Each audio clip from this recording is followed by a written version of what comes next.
What's up, guys? Hello, hello. So, I got burnt, sorry. It's been a hot minute since we have updated what it's like to live as nomads, as travelers during this pandemic.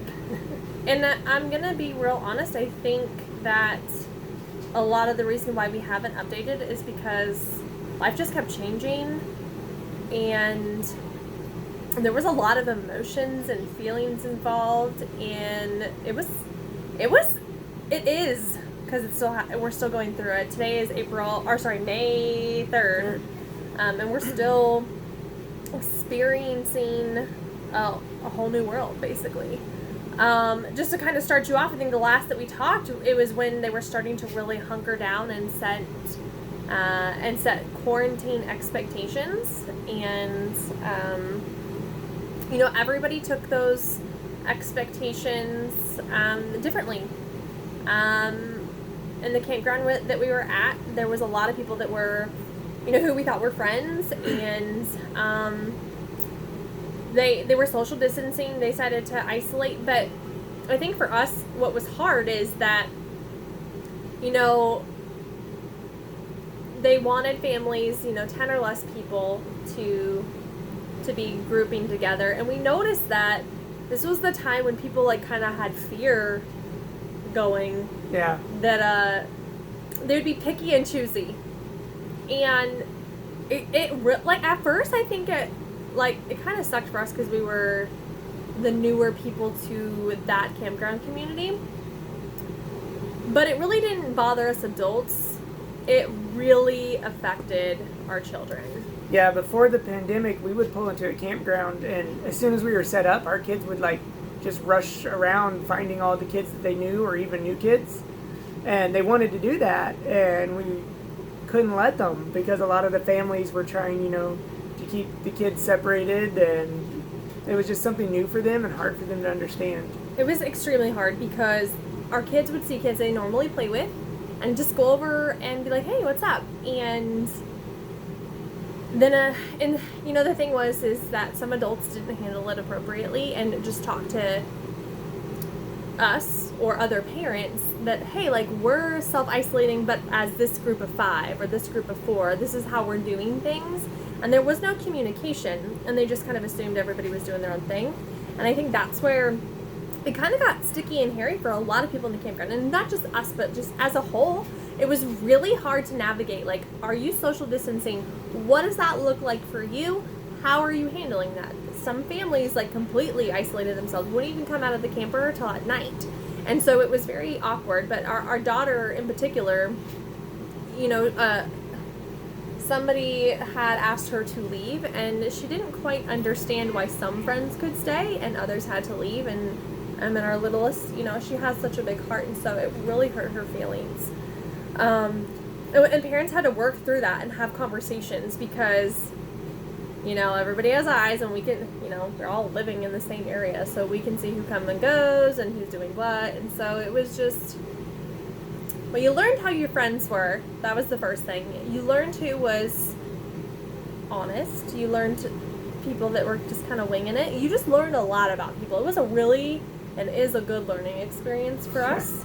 You very learn, interesting. Yeah, you learn who your friends are. You learn who you can trust in a pinch. And goodness, there were so many really good people that we just knew, yep, those are our people. We love them. And we were on an up note, we were very blessed to be stuck for 30 days at a campground here in Florida called Peace River. Gorgeous. By Wauchula, Florida. Yes. So whereas most campgrounds, all the pools are closed, all the amenities are closed, we had a river right behind for those who haven't watched some of our updates or seen our pictures, we were able to still fish and wade in a river, and we were in a county that only had 3 confirmed cases of the virus. So, even though we still took our precautions, it was a fairly safe place to be. Yep. I hadn't left the campground in a long time, so for me, it gets a little stir crazy, but we had paths that we could walk on as well that would kind of kept up the monotony. They did shut down pickleball, which really sucked. The playground was shut down, homeschool got different too. I think a lot of people just assume, like, right now the world is doing school at home, and that is not homeschool. Homeschool, there's a lot of hands-on learning, and there's only so much hands-on learning you can do when you can't go shopping for things that you need, materials, you can't go to places. So that has been... No more field trips. Yeah, that has been really interesting. But we still kept up with school. So our kids just kind of think school's kind of boring right now. But they're going to be happy because we're knocking out a bunch of stuff that they won't have to do later. Yeah. Since we have nothing better to do anyway. So I would say, like, in the very beginning of our series of everything, tensions were extremely high, especially amongst our family. We just really were very intense, and that created for some intense days and nights. Like, Yeah. I would say now where we're at, everything is a lot. It's not the place, but I'm just saying, like, the place and time. Yeah, we kind of have a better feeling of what's going on. Kind of have a loose game plan, but being nomadic, we're still kind of flexible. And I think that's the one thing that it was like a blessing and a curse. Mm-hmm. Like, we started this life to be able to travel, and then we get locked down, and we can't travel anymore. So it completely took the last 6 months of our lives and flipped it on its head. But at the same time, we knew in the back of our minds that if we're in an area where things get really bad, we're not stuck in our house with nowhere to go. We can pack up and we can move Quickly. very quickly, and that was fortunate. But this honestly has given us the opportunity just to see how adaptable we can be, how flexible we can be, what we have learned, prepping and putting our MacGyvering to the test. We put solar on. Solar was a big deal because our rig just wasn't quite made for if all the campgrounds would have shut down. There's over, just so you guys know some statistics, there are over 10 million people that have recreational trailers across the U.S. just alone. And of those 10 million, over 1 million people live full-time in their rigs. So 1/10 of that population lives in them. And so you might, like, for people that don't normally live in an RV, you might be thinking, let's go camping, let's go get out of the house. It is not everything that it's cracked up to be. And I realize that so many people just want to get out and go do something, but you could be taking away home for other people. So keep that in mind. But, stay-in-place orders are starting to lighten up. There is freedom to move about the cabin, aka the U.S. And so we are very cautiously going to maneuver that. But talking about solar, we had a little budget, and we were just trying to make sure that the fridge and the microwave could run at the same time should we lose all power. But then what happened? Then I met a very mad scientist, interesting man at one of the campgrounds that we're at. Tim. He's very cool. Tim is amazing. Tim, I believe his last name is pronounced Pfeiffer. Stay tuned because there's going to actually be a vlog on our solar. On just the solar. Yeah. And Tim helped us design a kind of built from scratch, so not a off the shelf. Because when you buy the off the shelf system, you're kind of stuck with what you get, and you're paying a markup to the people who source all the stuff. So Tim helped me source the parts directly from manufacturers, helped design this really awesome system. So when we have to, we can run our rig pretty much just like we're plugged into shore power. Not for days on end, but a pretty significant amount of time, especially if the sun's shining like it is today. Yep. So we are now set for solar. We did a lot of home improvements. We purged a lot during this pandemic as well. My dog got really sick. We found out inevitably. Yeah, but inevitably that she has cancer and on her feet, and we actually took her to a specialist. This is the 10th vet later, and she went through chemotherapy. She was in a oxygen chamber. What was that called? Hyperbolic chamber. Anna really helped her, but she has her good days and she has her bad days, and that was hard to be able to have our dog go to the vet and we couldn't go in.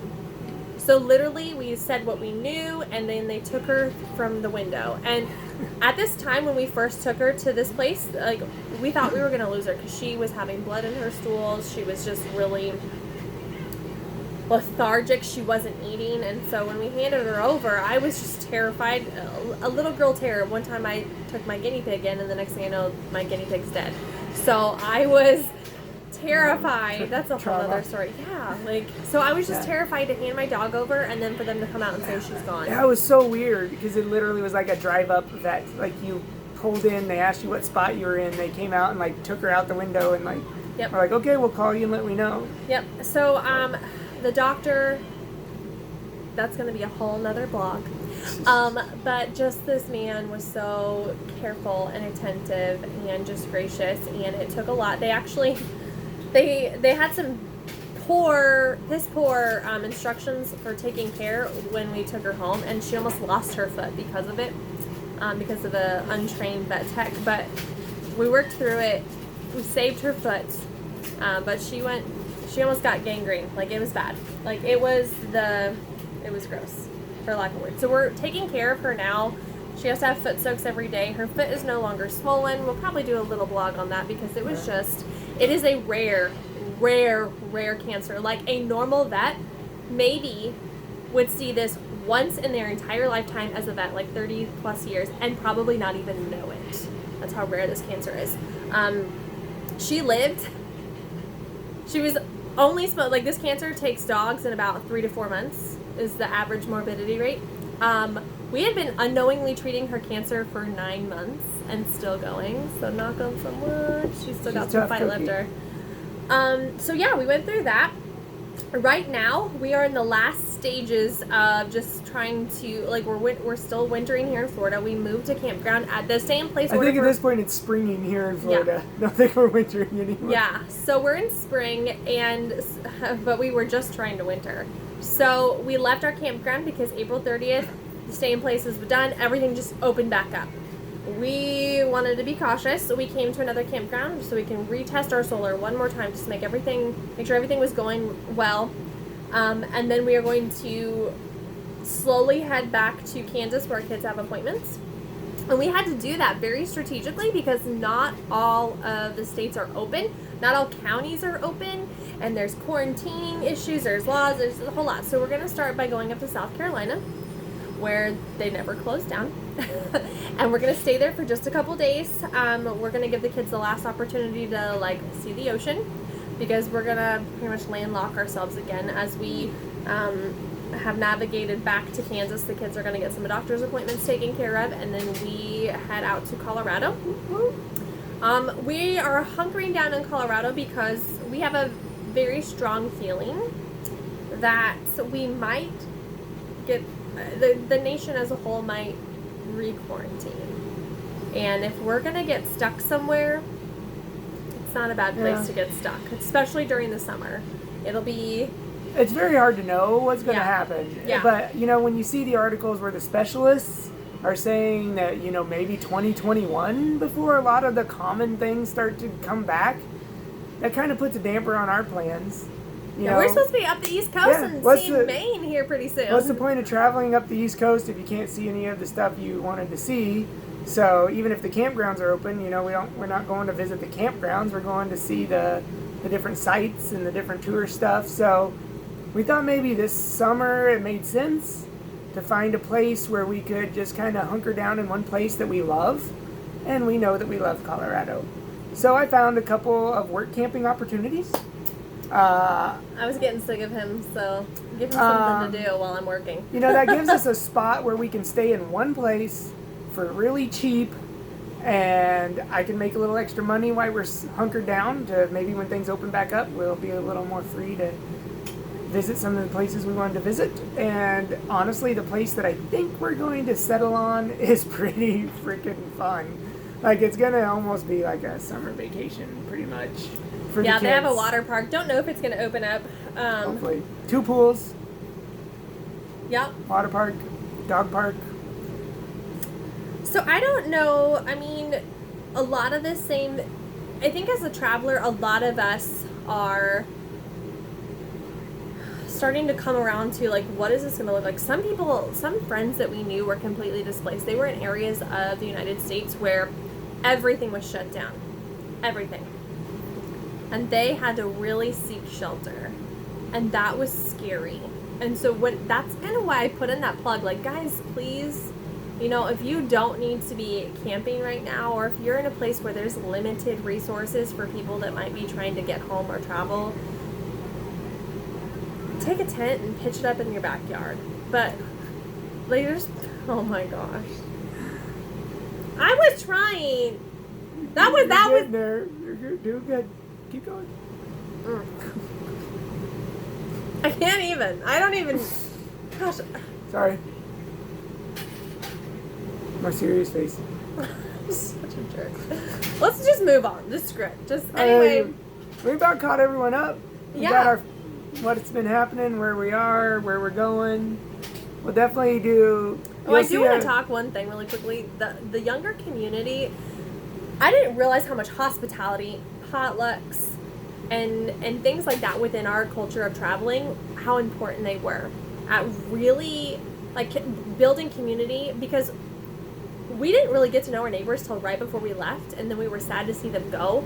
But when you're a traveler, you learn to just quickly make friendships and bonds, and that means a lot. So to be unable to be around those people has also been extremely tough, like the people that we want to be around. So that's another reason why we're going to Colorado, because some of our people are there.